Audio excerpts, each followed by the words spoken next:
Salut les costauds, bienvenue sur la chaîne Crypto Altero. Eh bien, je vous souhaite en ce jeudi matin 20 février 2025 la bienvenue sur la chaîne Crypto Altero. Aujourd'hui, une vidéo spéciale sur une blockchain de nouvelle génération qui se nomme SEI, construit sur l'IBC du Cosmos Hub. Pourquoi je vous parle de ce projet ce matin? C'est parce qu'il y a 8 heures, donc Donald Trump, l'homme le plus influent du monde aujourd'hui, vous le savez bien, donc il vient d'acheter, pour son projet de finance décentralisée World Liberty Financial, 547 990 SEI pour un montant de 125 000 $. Donc, eh bien, suivre un peu la tendance des hommes les plus influents du monde, ça me semble intéressant et voyons en quoi ce projet a de la force et un avenir prometteur. Allons-y. Donc, petit aparté pour ceux qui n'auraient pas vu ma vidéo numéro 9, qui parlait justement de ce projet World Liberty Financial de Donald Trump. Donc je vous renvoie à cette vidéo. N'hésitez pas à y jeter un petit coup d'œil.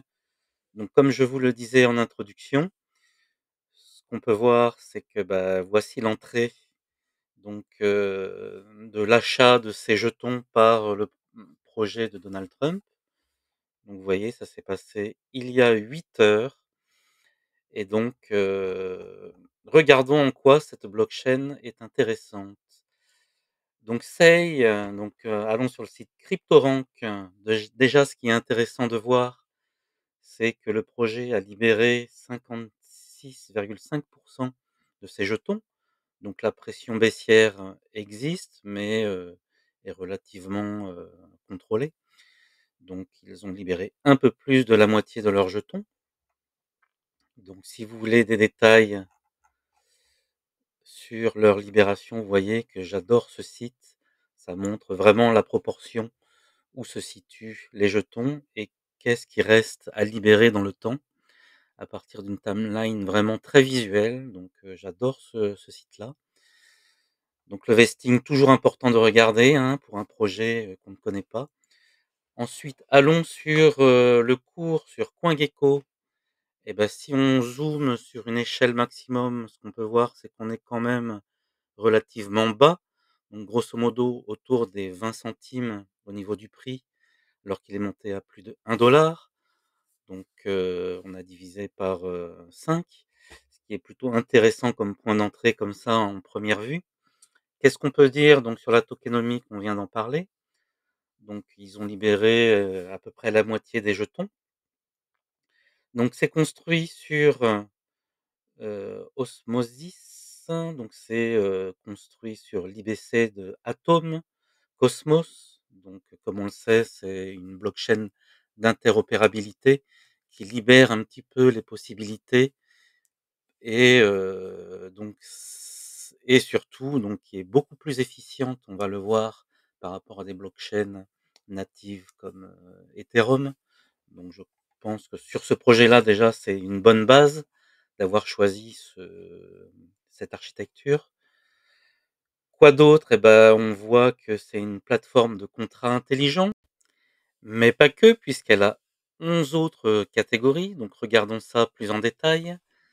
Donc ce que l'on peut voir, c'est que donc c'est une couche de niveau 1, donc Made in USA, donc c'est un narrative très en vogue. Donc comme on vient de le dire, donc c'est dans le portfolio donc de World Liberty Financial. Heu, voilà, parallélisé d'EVM, donc on va donc une couche de niveau L1. Donc sur ce protocole SEI, beaucoup de projets sont en construction, comme on va aller le voir sur leur site. Notamment des projets, DeFi. Donc là, je ne sais pas si, il montre, non, il ne le montre pas, mais je vais vous le montrer tout à l'heure, qu'il y a déjà pas mal de liquidités, et de bloqués, donc une TVL qui croît. Donc c'est aussi un indicateur très intéressant sur la forme d'un protocole. Donc là, un autre site que je viens de découvrir qui est intéressant, donc qui s'appelle Chainbroker, qui donne des analyses, pertinentes, sur la sécurité des blockchains, sur, leur performance globale, sur, donc également, l'impact des réseaux sociaux sur la blockchain, s'ils sont très suivis. Donc un tas d'indicateurs intéressants, donc je vous invite à aller voir ce site. Qu'est-ce qu'on peut voir? Bah, il a un bon score, Twitter Score, ouais, c'est intéressant. Donc, nouvelle approche, aussi une vision globale du vesting que je vais vous parler tout à l'heure. Donc aujourd'hui, donc nous sommes en début d'année 2025. Voilà, donc on voit que ça va être une libération plutôt progressive. Donc, la pression baissière ne devrait pas être énorme, surtout si on rentre en phase de bull market, donc ça va être effacé complètement, selon moi. Un score de sécurité plutôt, très performant, donc, 90 sur 100, donc, plutôt des bons fondamentaux comme on peut le voir. Ça y est, je viens de vous le montrer. Donc sur leur site internet, donc regardons un petit peu de plus près leur communication et ce qu'ils réalisent comme performance. Donc ils parlent de blockchain parallèle et très rapide. Donc on peut faire une comparaison par rapport à ce que l'on connaît. Donc vous voyez une, finalité de transaction en 380 millisecondes, ce qui est vraiment, très peu. Et des performances quand même en scalabilité de 12 500 transactions par seconde. Rappelons que Ethereum et Bitcoin, on parle de quelques transactions, par, seconde, donc, et qu'ils sont obligés justement d'utiliser des blockchains de layer 2 pour améliorer ces performances, plutôt faibles. Donc, on a tendance à parler effectivement de quand on parle de blockchain, du trilemme de la blockchain, donc qui regroupe, justement cet indicateur, la scalabilité, la décentralisation et également donc, et la sécurité. Donc, c'est toujours compliqué de trouver, un compromis entre ces 3 composantes et donc techniquement, c'est assez fort quand on arrive à mêler sécurité et un nombre de transactions par seconde important. Ça signifie qu'il y a déjà de très, très bons fondamentaux, donc 2 composantes sur 3. En termes de décentralisation, pour ce qui est de Sei et bah, je pense que vu que c'est sur le protocole, Atom Cosmos, que ce sont des validations de proof of, stake, donc, du stacking. Donc, si je me trompe, n'hésitez pas à me corriger. Donc, une décentralisation qui dépend bien sûr du nombre de nœuds de validation, donc à voir. En tout cas, de très bons fondamentaux techniques en termes de finalité de transaction et de scalabilité et de sécurité. Qu'est-ce qu'on peut voir d'autre? Eh bien, une adoption plutôt globale, donc comme on vient de dire, un projet américain. Coinbase, on sait qu'il est coté, c'est américain et c'est un exchange coté en bourse, côté Amérique. Pitt Network, pour ceux qui ne connaissent pas, c'est, on va dire, pour faire le parallèle un peu du Link, donc un protocole d'Oracle, une blockchain d'Oracle, mais spécialisée dans la finance plus particulièrement, donc très bon projet Pitt. Voilà, donc je dirais déjà comme ça à première vue, scalabilité, ces bons fondamentaux, donc vraiment, plutôt prometteur. Allons sur Defilama, donc regardons ce que je vous ai parlé un peu avant de la TVL, donc Total Value Lock pour les projets de finances, décentralisées. Donc, eh bien, quand même 195 millions de TVL et donc une TVL qui croît dans le temps, donc ce qui est un élément plutôt bullish en termes d'évolution du prix futur. donc c'est logiquement très corrélé. Donc encore une très bonne, un très bon indicateur quand on regarde, les développements en cours. Donc on peut voir que c'est un projet quand même relativement bien suivi, avec des centaines de mises à jour demandées et des dizaines, une bonne dizaine, voire vingtaine de développeurs permanents. Donc tout ça, c'est des signaux plutôt, très encourageants. Donc bah, maintenant allons sur le graphique. Regardons tout ça de plus près, en analyse graphique. Donc ce que j'ai pu relever, c'est quand même une légère, divergence haussière. Donc vous voyez qu'on était sur un trend baissier avec des bas de plus en plus bas et que là, finalement, on était sur une espèce de stabilisation, donc des bas plutôt, 2 bas plutôt identiques, mais un RSI qui lui fait des pics, des bas de plus en plus hauts. Donc ça marque une divergence. Voilà, donc plutôt bullish encore comme élément. Donc est-ce l'effet Trump? Vous voyez que là, on est en daily, donc une belle bougie, effectivement 8 heures, ça fait 8 heures qu'il a acheté ses jetons. Donc on peut noter quand même une petite progression plutôt sympa.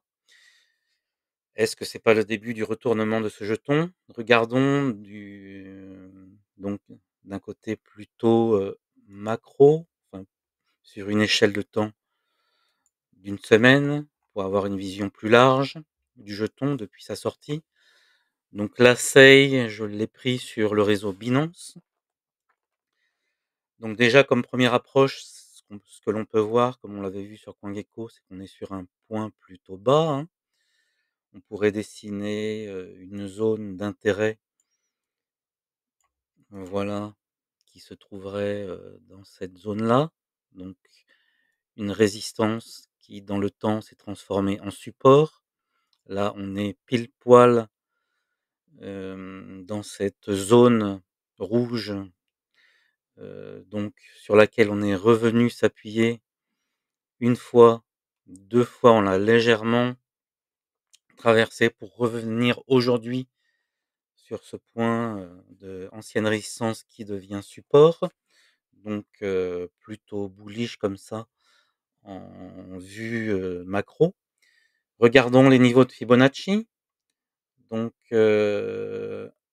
Fibonacci, on va faire une prolongation de Fibonacci selon la tendance par rapport au point le plus bas, le plus haut qu'il ait atteint le 11 mars 2024 et le plus bas le 5 août 2024. Donc ça va nous donner des targets, des perspectives de prix futurs.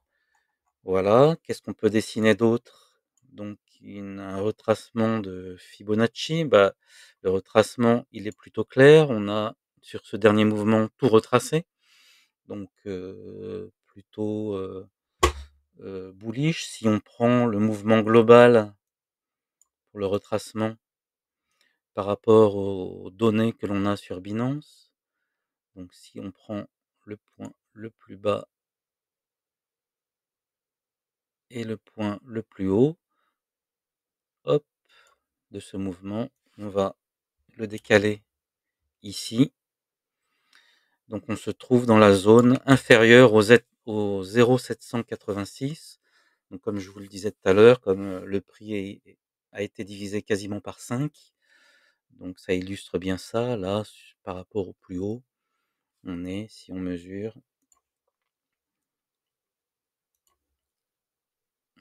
donc on est descendu à moins 83,22%. Et donc là, au cours actuel, on est à moins 78%.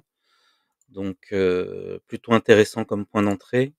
Donc je vous rappelle que sur un retracement de Fibonacci, on a une zone de discount, telle qu'on l'appelle, qui se trouve dans la zone inférieure au 0,5 du retracement de Fibonacci, donc lorsque le prix a retracé de plus de 50%. Donc on va le tracer en vert. Voilà, donc ça c'est la zone discount. On est plutôt dans la zone basse du discount, donc je dirais très très bon point d'entrée. Donc comme première analyse macro, je trouve que c'est plutôt bon. Donc si vous n'êtes pas exposé à ce projet et que vous avez un peu de fonds, je pense que c'est un très bon point. Voilà. On va revenir sur une échelle de temps donc plus courte, sur un jour et voyons ce qui se passe. Donc on peut essayer de dessiner les trends. Voilà, donc hop, on va prendre les points bas, on va changer la couleur. J'aime bien garder le orange pour les divergences.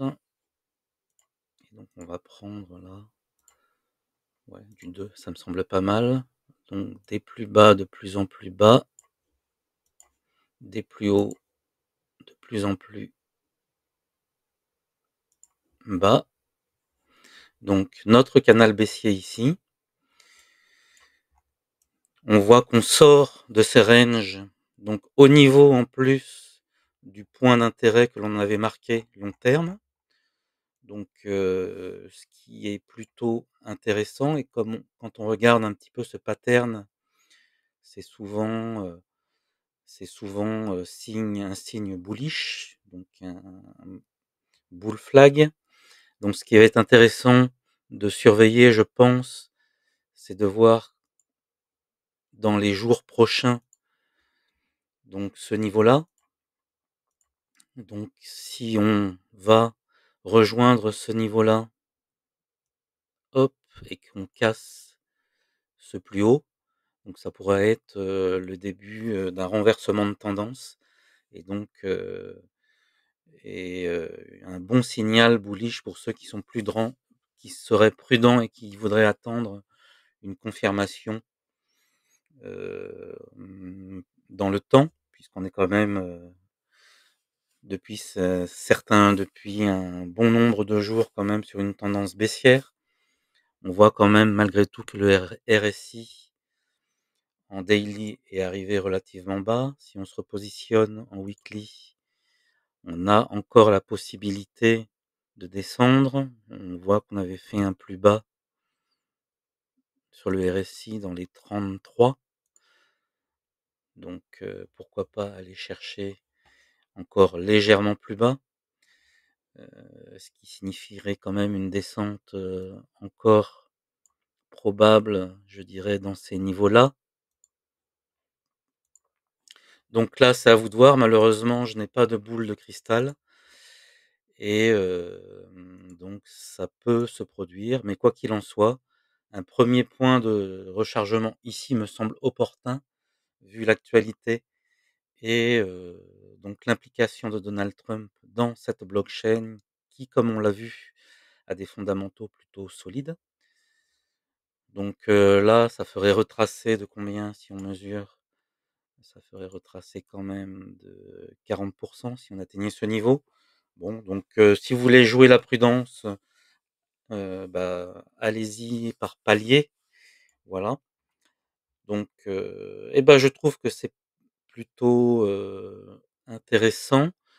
Ce que l'on peut voir là, en termes de volume, c'est que ce dernier, validait la descente. Donc puisque le volume était ascendant, donc il validait le mouvement actuel. Là, le volume descend. Maintenant, vous avez l'habitude de cette analyse, ça se confirme sur beaucoup de tokens. On a pu le voir par le passé. Le volume descend, donc ça commence à invalider le mouvement de descente. Donc on pourrait se projeter sur une montée future. Donc tous ces indicateurs vont dans le même sens, c'est-à-dire, bah, plutôt un sentiment haussier. Si on regarde donc en daily notre indicateur crypto altéro, ben, on n'a pas assez d'historique malheureusement. C'est un projet qui a été listé sur Binance, donc est-ce qu'on a une date? Voilà, août 2023, donc ça fait pas encore 2 ans. Mais donc on est de toute façon sur un canal vraiment très bas. La super tendance, qu'est-ce qu'elle nous dit? Hop, donc là, je crois qu'on a vraiment trop d'indicateurs pour notre version, gratuite, donc il aime pas ça. Voilà, ça y est. Donc on était sur un trend baissier comme, je vous l'avais dit, les choses qui semblent un peu s'inverser. Regardons les bandes de Bollinger. Les bandes de Bollinger, bah, on re-rentre clairement dans le nuage. Bon, attention, comme je vous disais, on est encore dans une forte volatilité, donc pour moi, ça peut, consolider sur une certaine période. Si vous voulez pas, vous exposer trop rapidement à ce jeton, donc observez un petit peu ce que le cours peut faire dans les jours prochains. Peut-être, je pense, une latérisation dans ce genre-là. Aller chercher, on va le supprimer, vous voyez? Faire des espèces de yo-yo comme ceci. Aller chercher notre, plus haut de la dernière fois, hop, une espèce de consolidation comme ça, pour ensuite, hop, exploser vers le haut. Et ce qui serait intéressant, ce serait de voir justement la volatilité descendre pour dessiner un point d'entrée, intéressant. Vous voyez que très souvent les explosions se font dans des phases où le nuage de Bollinger se resserre, donc là où la volatilité est la plus basse. Donc à voir, à vous de voir comment réagir. Mais ce qu'il me semble malgré tout intéressant en ayant analysé tous ces indicateurs, c'est que on est dans un sentiment plutôt bullish. Voilà pour mon avis personnel. J'espère que cette vidéo vous a plu et je vous souhaite une très bonne journée les costauds. N'oubliez pas d'appuyer sur le pouce si vous avez aimé ce contenu et de partager la vidéo à vos connaissances. Je vous remercie. Bonne journée les costauds. Ciao, ciao.